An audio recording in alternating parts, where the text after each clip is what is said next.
Okay, getting ready to go live with the show pretty soon. Just a couple more things to look at here. Shrink that and you get that out of my face. Got the stream going, looks like. All well and good.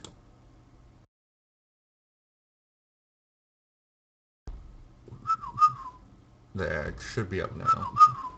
There, it should be up now. There, it should be asking. Now we have stream loop. My least favorite of things to have is a stream loop. We do our best to avoid that kind of thing.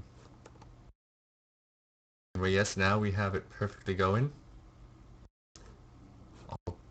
All the viewers are now coming in. That's fantastic.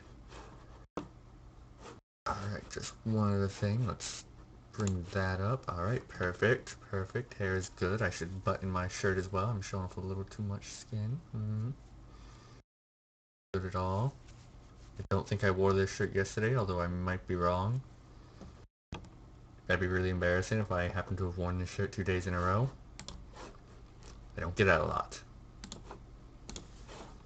Just one other thing to get done. There. Paste that right there.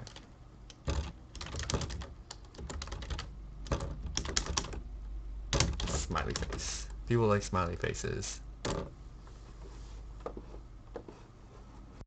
Alright, now to actually get into the show. Welcome to Building League, episode 6. It is March 26th. Yes, it is. It's March 26th. How fun. Appropriate. Episode 6, March 26th. And today we're going to be looking at a new hero in League of Legends. Today we are going to be looking at Urgot. Let's bring him up. That should be that button. Yep. Oop, don't need that. Don't need that. There we go. We're looking at Urgot, this beautiful, handsome feller. Yes, here he is. Urgot, the huntsman's headsman, the headsman's huntsman. One of those. Anyway, this three-legged contraption of bulbous mass and slug with a cannon, no arms, just blades and cannons. It's fantastic. I should move over here too. And here we go. Urgot, yes, the headsman's pride. Not the headsman husband, the headsman's pride. A ranged fighter. Now, what does that mean as a ranged fighter, you might ask? Normally when you think fighter, you think guy with big sword and armor runs in, smashes things, kind of like Garen or Yarvin. That you would consider a fighter. Ranged fighter, though, Urgot is a ranged fighter in the fact that he will be doing lots of damage. He will be a carrier, sort of. He's not specifically a carry, but he can play the role of the carry by doing lots of damage. He will do lots of damage like you would expect a fighter does. And he also is pretty durable in that itself. He does have a good amount of health. He's not a tank, but he can still take a bunch of damage. But then he'll just stand back with his abilities, and he'll just really whittle people down really quickly. Though he'll just continual damage. It's not burst, but it's really consistent damage and DPS. You can see he starts out with a lot of AD and a decent amount of HP. You see we're not really focused on AP at all. It's not really what we're looking at. We're looking at a very actively carry and roll. I'm going to try and do my best to not suck. I'm pretty decent with Urgot, I find, so I think this will be a pretty good battle. And this difficulty is actually pretty accurate, as there's a lot to consider with him. As nothing is auto-aimed, you all have to aim. It's all about where your cursor at the time, so you really have to know who it is you're aiming at. You can't be a little off. You have to be ready to move with the enemies and with the creeps. So that's really something you got to think about. Now moving down to Urgot's ability, something just understand how it is he works. First, his passive, the Zon Touch Bolt Augmenter. Say that 3 times, right? Zon Touch Bolt Augmenter. Zon Touch Bolt Augmenter. So blah blah blah blah. You get the point. It's a big wordy thingy.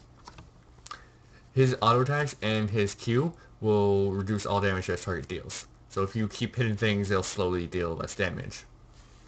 So that's fantastic. So it's really pushing the fact that you want to be doing lots of damage. The DPS is so important for him. Now for his acid his Q.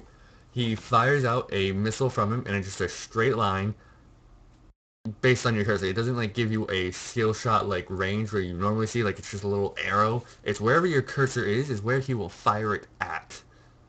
It's still a straight line, but it's a lot more intuitive. You're not going to exactly see the line. You have to really imagine it in your head. You have to be able to see the line in your head. There's a lot more um, spatial thinking in there. It's a lot more visualization. And all you have to do is hold over and it'll lock on. And it ties in nicely with his corrosive charge, which we'll move to later. His Terra Capacitor is his W will drop a shield on him, holding off all damage for 17 seconds. 7 seconds, excuse me, 17 seconds. That'd be fantastic. But no, just 7. And it then makes his auto attack and his Acid Hunter slow their target as well. So not only can you begin to reduce their damage, you can also reduce their attack speed.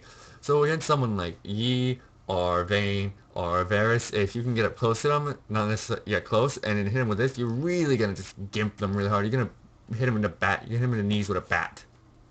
That's really the easy way to describe it. Is you're gonna be hitting them with a bat, and they're gonna be down.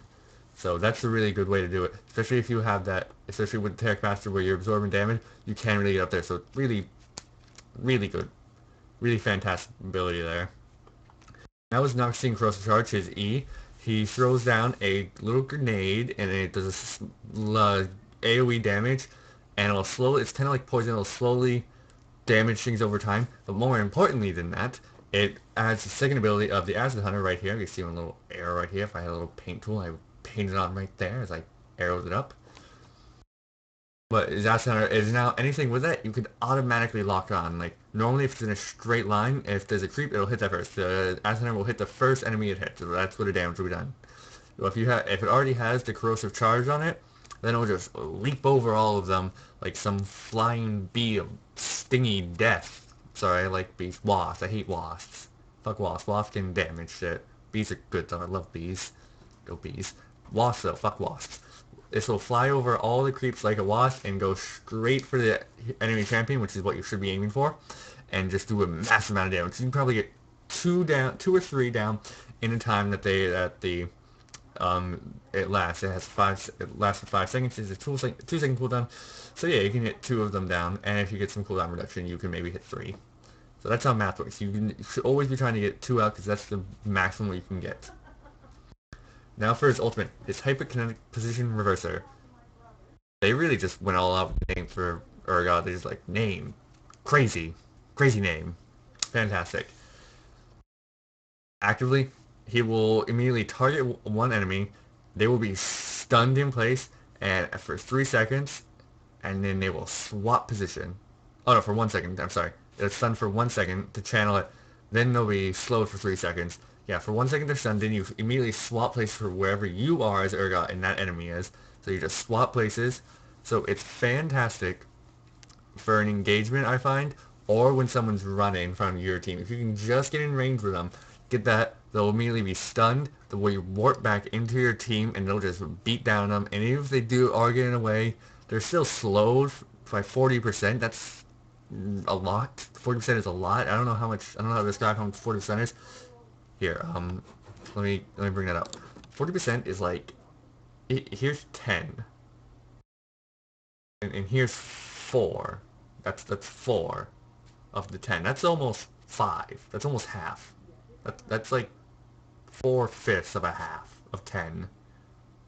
You've almost got the whole thing. Like, that's all of this. If you doubled it, you only have 2 left. Dude, that's a lot. I don't know if I articulated just how good that is, but that's a lot.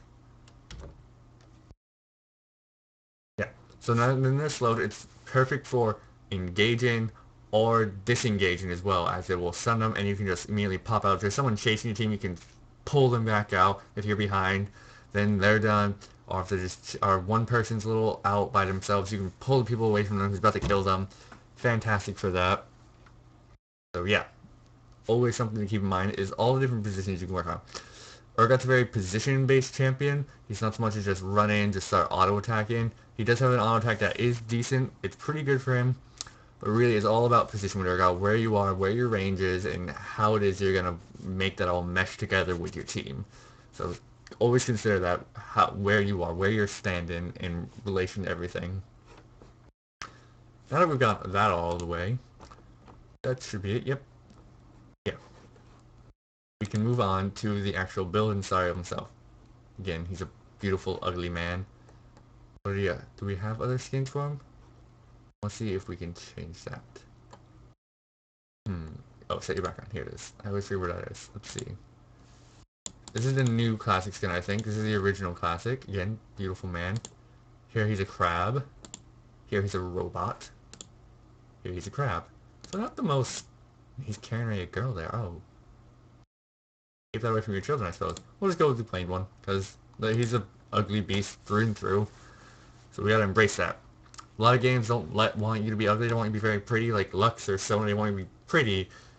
Urgot's just like, nah, big sack of crap. And lasers and acid. Beautiful. Yeah. Building Urgot. Ugly sack. Yeah. Question mark? Yeah. That's what it sounds. Building Urgot ugly sack. Yeah. Turn your head to the side a little bit to say it. That was stupid. Why did I do that? That was just stupid. Whatever, let's get into the important parts. Rooms. For Urgot, it's pretty simple to say what you would want for when it comes to your marks. Where is it? I saw it earlier. I swear I saw it. There it is, right there. Scale and attack damage. So, adding greater mark of scale and attack damage. That's exactly what it's called. It's a nice little sword on a red background. Plus 0.13 attack damage per level, 2.43 at champion level 18. If you get 9 of these, you're gaining... I'm not good at math, so you gain like almost 5, I want to say. I don't know what calculator with me. Maybe a little less. Maybe a little less than 5 attack damage every level than like freaking 18 level 18. So that's fantastic if you get 9 of those. Yeah, so 9 of those off the bat. You're... Oh. Bam. 9. Perfect. You're doing fantastic off the bat there. Seals? A little trickier. What do you want for that? Do you want cooldown reduction? Or do you want... Or do you want, attack speed? No, not attack speed. Armor. Which one do you want? Do you want... I'd say cooldown reduction. Armor is important, but you can build on your own through items. Primarily, I don't really see the need for it in his immediate rune page, so I'd say cooldown reduction, because again, if you can get down your corrosive missile, acid hunter, corrosive missile is the other one, your acid hunter down to less than 5 seconds, I think that's what it is. No, less than 2 seconds, like maybe 1.5, 1.5, 3. Yeah, you can get 3. You can get 3 attacks down when that if you're fast enough. So yeah.